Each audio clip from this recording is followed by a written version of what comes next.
guys, and welcome to our podcast series, Unscripted. I'm Anuli. I'm Hannah. And we're going to skip on introductions because I feel like you're going to know a lot about us through the journey. So let's just get started on today's topic. So today we're going to be talking about ambition and success and our goals for 2020. Mm-hmm. So Hannah, what does ambition mean to you? Ambition to me means, it's something that we've talked about before, and that's like kind of never stopping. Yeah. And it's just setting multiple goals for myself and then even breaking down those goals into more achievable steps so that I have something I can look forward to and something I know I can do. Right. And that helps fuel my ambition, because I feel like sometimes when you just set a goal out there that is really going to take a long time to achieve, it can seem hard to actually attain that. Yeah. So I think for me, setting like the multiple steps is like a way I have ambition. Yeah, I think that really spoke to me because I used to be the person who would set unattainable goals and then beat myself up later for not. Oh yeah. Yeah, like not doing them. So just setting realistic goals is something that I definitely agree with. Also, goals that ensure growth. Personal growth or professional growth. I feel like growth of any kind is really important. Especially in the world that we live in today, it's not as important to be quantitatively smart as it is to be qualitatively smart, if that makes sense. Like, it doesn't matter how many degrees you have, or it doesn't matter your grades. It's just important for you to be a well-rounded person. Yeah. I think with my sister, she's going through the college process now. Something she said that was so funny. She was like, I feel like everybody on these college applications is trying so hard to be unique. Yeah. Maybe I'll be unique by just being normal. That's actually so funny. It's like, at what point are we going to start valuing more the things that you can't necessarily express on paper, but you can only see in an interview? Or when are we going to have more of a balance of that? Yeah. Because I feel like even now myself, when I'm like looking to go, what the next step is going to be after college, and I still have some time before I'm done, but it's like I'm trying to like write down everything that I've done, and unless I do that, I'm like, what did I actually do this whole time? So it can kind of be hard to keep yourself like fueling your own ambition, but it's something that gotta work on. Cool. So something that's closely related to being ambition is success. Do you have a definition for success? I would say sometimes I have a definition for success. If success means getting a certain, job or grade or reaching a certain goal, then like before I do that, I feel like I have a measure of success for it. But once I actually have it, I think determines whether it was successful or not, because sometimes when you get what you thought you wanted, you don't feel the way you thought you would.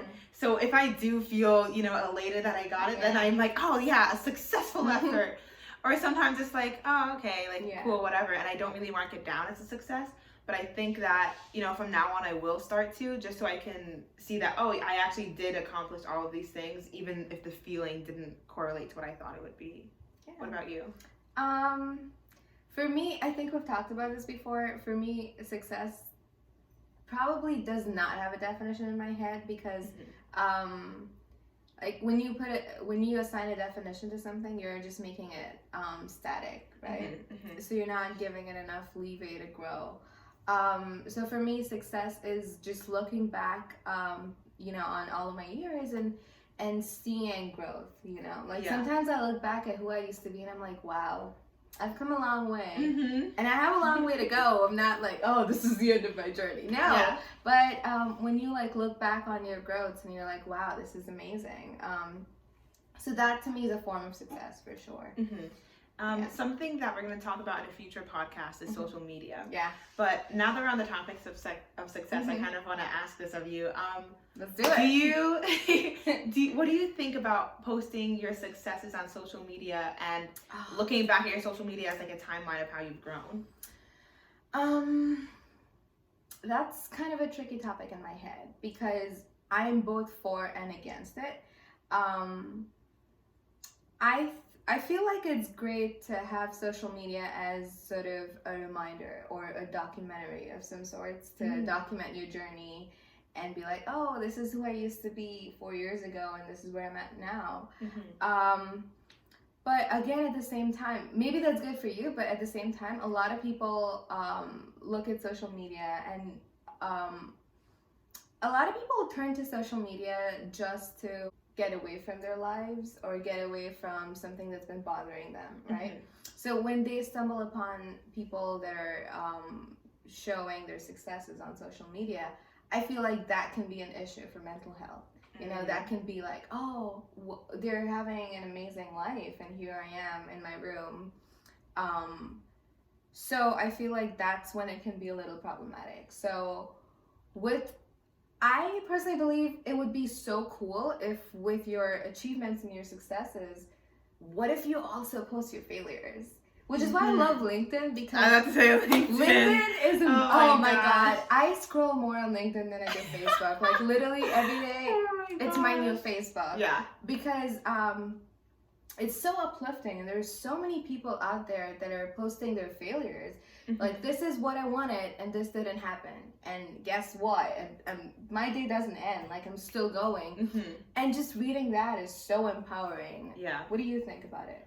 I agree. You know, there are also times that I think, like, even when I'm scrolling through the LinkedIn, it's like, how are they happy that they didn't get the job? Or how is, like, come on now, like, okay. But I also do appreciate people posting the failures, because especially when you're on media platforms such as like Instagram, I feel like, at least for me, I only really try to post my best life on Instagram. You know, I'm not posting that didn't have, you know, my favorite ice cream flavor on Instagram or something. That's not even for the Snapchat. But like, but that's why I like the LinkedIn, because you can see other professionals or people or professionals that you want to kind of be like aspire to be like in the future, and you can see where their successes and failures have been and learn from them. You know, a smart person learns from other people's mistakes, not their own. So take that as a lesson from this podcast. Learn from our mistakes. Also, even like in the professional world, everything is so cutthroat. Like you always, I mean, as a child, you know, when I, went off to college, I always thought that the professional world is going to be so cutthroat. Like people are just going to be out to get you. And when you look at LinkedIn, you're like, oh, these are all beautiful professionals. Trying to help each other. Yeah, trying to help each other, uplift each other. And it feels like such a community, truly, you know? There is absolutely no hate. There is criticism, obviously, but there should be. But there is no hate. There's just positivity. And I love my LinkedIn feed so much. Just putting it out there. Oh my goodness. It's the greatest. So we're going to talk a lot about that eventually in our social media podcast, so we're going to save it for that. One thing that I wanted to talk to you about is with ambition and success being a big deal in this decade, I wanted to talk to you about hustle, the big term in 2020. Yeah, what do you think about hustle? I think, and this is something we've talked about as well one-on-one, hustle has a lot of different meanings to different people. Yes. For me, hustle, when I see it on social media, like on Instagram, people have the fat wads of cash busting out of their wallet, and I'm like, well, I'm hustling and I don't have that. Well, you have to think, again, in social media and comparing yourself and success, what are we all hustling for? We're all hustling for something different and in different ways. Yeah. What I'm trying to get might not be what they're trying to get. So with hustling, I think it's important to realize what it means to you, not what it means to the rest of the world, because the rest of the world, it doesn't matter what that meaning is for them. It matters what it is for you. And trying not to get too burnt out in that hustle, thinking that you're trying to live up to some other definition that isn't your own. What do you think about hustle? I definitely agree with you. I feel like, I don't want to say the word is overrated, but I feel like people have been using it a lot out of context. So a lot of times hustle is just, leaving everything that you have to do and just going right after what you want to do. And a lot of people don't really have that privilege anymore. Like they have a family to look after, or their first priority is money and not really necessarily have the leeway to follow what they have to do. Like, I feel like the two of us are privileged enough to actually be able to go after their dreams, but there's so many people that have other priorities before they're able to have that sort of freedom. So when they look at social media and they're like, hustle and quit all your jobs and just do whatever you want. Oh my gosh. And I'm like, no. I do not recommend that. We do not. Okay, so people have like multiple jobs and we're like, I do not recommend quitting your job. I'm not gonna quit all my jobs to just go after what I want. There's always, and I probably should be the last person saying this because I recently realized this, but there's always a step-by-step method to get to where you want to, you know? There is no like direct path, like, oh, you just leave everything and you're right there. Like you board the train and you're there. No, there's gonna be stops on the way. There's gonna be different destinations on the way before you get to your final destination.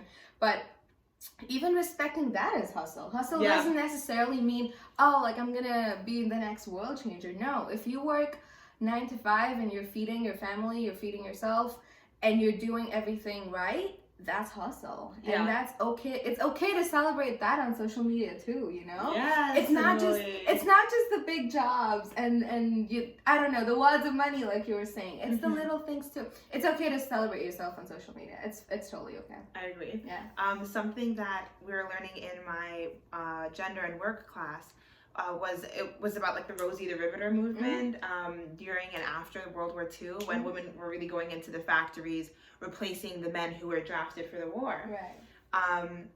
And there's a video clip of this colonel, and he was saying, okay, now that when our soldiers return, when the war is over, the women are going to go back to being housewives and mothers and this, that, and the other. And, you know, of course, we're all in the class like, that guy's a whack, whatever. But what our teacher said after, what our professor said after, she was like, what I hate about this clip is that women never stopped being that. They had their factory jobs, working 10 hours a day with, the fire and the dangerous conditions. And then after that, they still had to go home, cook, clean, take care of the kids. So it's like, as you were saying, like hustle, like every little thing is hustle. Exactly. And when, being a mother doesn't discount any kind of hustle. That's just as much hustle as anything else. Yes. It's an unpaid service in this world. Absolutely. So. Yeah, for sure. I think about like all the times that I've talked to my mom and like not thanked her enough. And I feel like if I had $1, I would be a millionaire right now. So yeah, it's like you said, it's every kind of job, it's every little thing that you think stretches your boundaries, and that's hustle for you. So now that we talked about success and what it means to us, do you have any tips for success? So something that I was mentioning before is breaking down the goals. Have your main goal and then break that down into more achievable steps, so that even if, say, out of 10 and number 10 is the end goal, if you don't make it to number 10, you can count up all of the things along the way that you've learned, all the things that you've achieved along the way, and what you can take with that, what you can take from that into another goal of yours. Yeah, that's amazing. One thing that I personally live by is don't listen to a lot of voices. Don't listen to a lot of people, because eventually it will lead to you not even listening to your own voice, you know? And I feel like what you tell yourself is the most important thing in the world, be it uplifting yourself or even as to keep yourself going, you know? The whole world will tell you, oh, maybe this is not right, you're doing it wrong. But if you feel like you're doing it right, and that voice inside you tells you to keep going, just keep going, you know? And of course, don't like turn down constructive criticism. That doesn't mean do whatever the hell you want, but there's always that voice that helps you differentiate between right and wrong. And people who have good judgment, just let that voice speak louder, you know? So I feel like let that voice speak louder and let that be clear for you. And I think that also comes with taking the time to know yourself and know who you are. That way, when you are receiving constructive criticism, you can differentiate between, like, is this just hate and unnecessary, or is this actually something that somebody's seeing in me that I could improve on for myself? So in all of this hustle and, driven success, we have a whole other podcast that we're going to do on this, which is self-care. But how do you find time, like when you're trying to do this hustle, to make some time for yourself, to learn yourself and have self-care? It's hard. I'm not going to lie. It has actually been a journey for me almost, where, you know, I was all about hustle and working like 12 hours, 15 hours a day, and barely getting any time to sleep, to eventually almost crashing, because I'm like, oh well, all I'm doing is just, you know, making my mind work, but I need rest, I need self-care.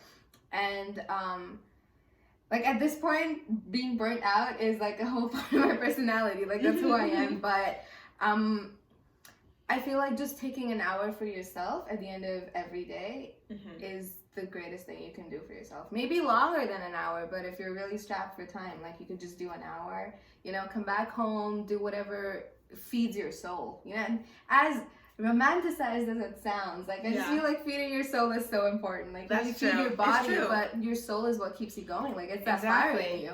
I think a lot of times you think of energy as a renewable resource, and it's not always the case. I mean, if you had to spend, you know, I heard this from another YouTuber, if you had to spend money for every time you thought about or stressed about a certain thing, person, event, future thing that's probably not even going to happen, like, you wouldn't do it if you actually have to put a dollar value on it. So you have to really realize that for yourself and take the time out for yourself. I love talking about energy. Oh, it's the greatest.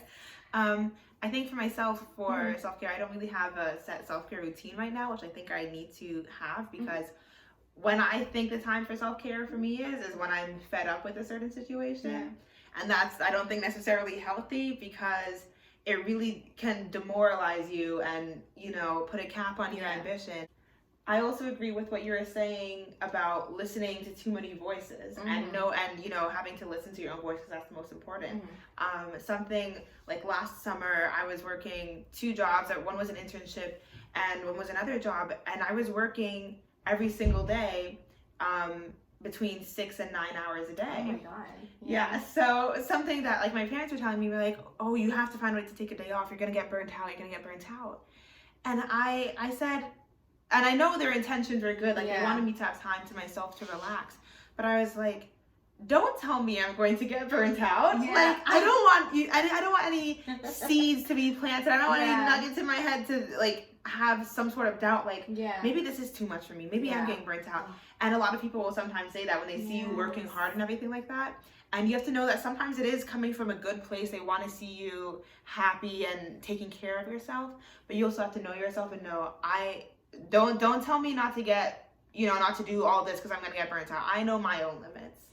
Hannah, if I want you to succeed, I will never tell you to do less. I'll tell you to take care of yourself more, but I will never tell you to do less than what you're doing. That's because the only, like, that's, for me, that's how it works. Like, if I truly want somebody to get to their maximum potential and do whatever they're meant to do, then I will never tell them, oh, maybe you should not do that, or maybe you should do less. Like, that's never a way. Maybe incorporate more time to take care of yourself, but never stop doing, you know?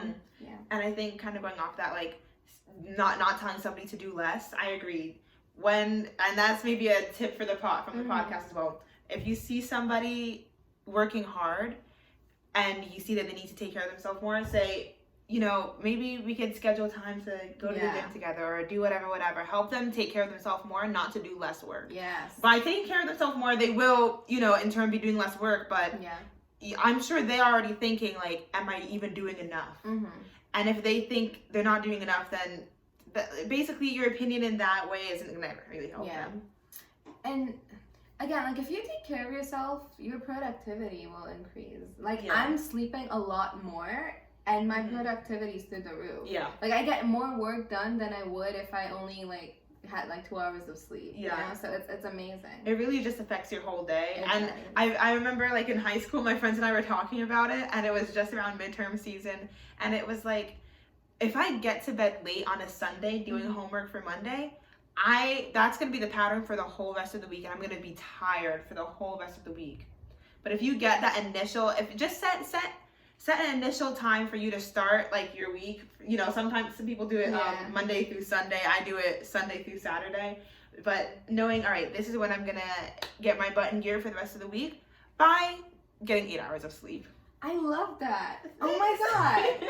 Oh, I'm gonna use it. Okay, good. So now that we've talked about our own successes and ambitions and stuff like that, what do you think about women and ambition in today's society? Has it had any effect on you? Have you had any experiences of that? I think I couldn't be more proud to be a woman in today's society, because women are powerful and they're ambitious, and that's completely come through in 2020, or this decade rather. That being said, I still have a lot of experiences every day where I feel like, is it crossing a line, is it not? There's times where, we're in a group discussion and it's all boys, and sometimes I really have to scream and yell to get my point across. So that kind of things unfortunately still happens, and the only way to get through that is to just keep doing what you're doing, keep being loud, keep making people uncomfortable in the nicest way possible, and just keep, it's okay if you have a loud personality. Like, I have a loud personality, but that's gonna make sure that you walk in a room and people notice. And I love what you said about making people uncomfortable. If it means getting an important point across, you're gonna have to make some people uncomfortable, because nothing was ever achieved by everything being easy breezy. Growing pains are called growing pains for a reason. You're making people uncomfortable. Something else I'm learning in my gender work class is about the public space, public space and the domestic space. So for so long, women were and still are expected to be a part of the domestic space, and the public space is male. So when we are seen as entering the workforce, even in some societies, leaving your house, entering the public space, you are entering a male field. And that, because you're not in your place, it gives them permission to do things that they're not allowed to do. So I think recognizing that and knowing that you're going to have uncomfortable conversations, because this is the male public space and we need to change that, that's what you're going to have to do. I think also it's important to have a lot of diversity in the public space and in any space at all. So when you see, if you're in a position that you can encourage diversity out there, definitely do it. Okay, there have been times when I'm in a situation and I'm like, is that okay for that person to be saying that? Like, I don't know. Am I going crazy? Like, I don't know. Every day. I'm like, is that appropriate? I'm like, I don't know.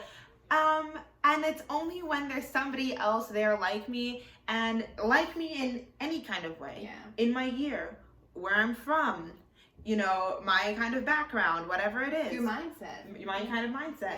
And it's only when, like, we give each other that side eye that kind of validates, like, oh, okay, this is not okay. So, like, now I feel okay to speak up about it, because I know that there's somebody going to be here to help back up my point, and not everyone's going to be looking at me like I'm in the wrong. So I think that's important for us to realize going into. Don't be convenient. Don't be convenient. And don't let people have their way. Like, speak up, and it's going to be hard. It's going to be uncomfortable for you too. But after a point, you're going to realize this is how it's meant to be. And the fact that the normal that you think is comfortable is actually oppression, and that's not okay. Well said. So we're gonna wrap up shortly, but before we end, I want to know what your goals for 2020 are.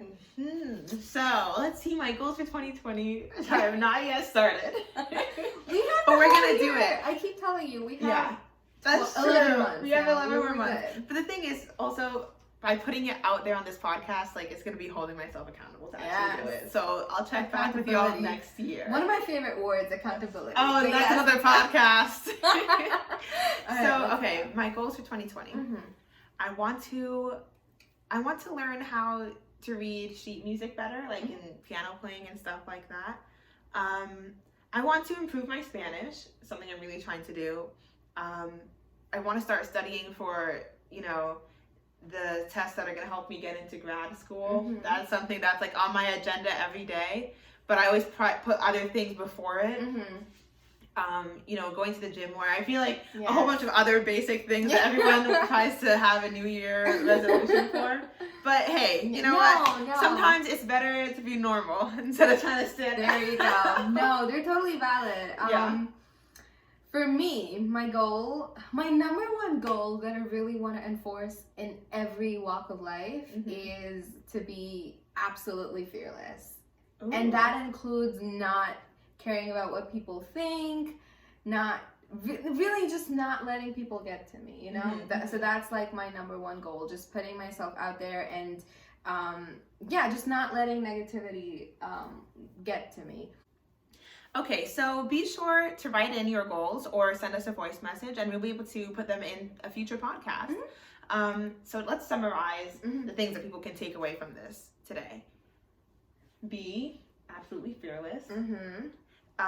Make sure that, if you're going to be making people uncomfortable, if you're speaking about the things that need to be spoken about, that's not just about, women being in a male public space. That's about anything at all that needs to be a change going forward. Break down your goals so that you can have more achievable steps for yourself, for your own mental sanity, and so that you can look back and realize everything that you learned. Yeah, and learn to trust yourself and not the millions of voices that want to give you unsolicited advice. Exactly. Just listen to yourself, do whatever feels natural, do whatever feels the best for you. And know what things mean to you. What does success mean to you? What does hustle mean to you? Because that goes along with either accepting or keeping out the other voices coming in. Thank you all for watching or listening. I'm Hannah. I'm Anuli. And this has been an episode of Unscripted.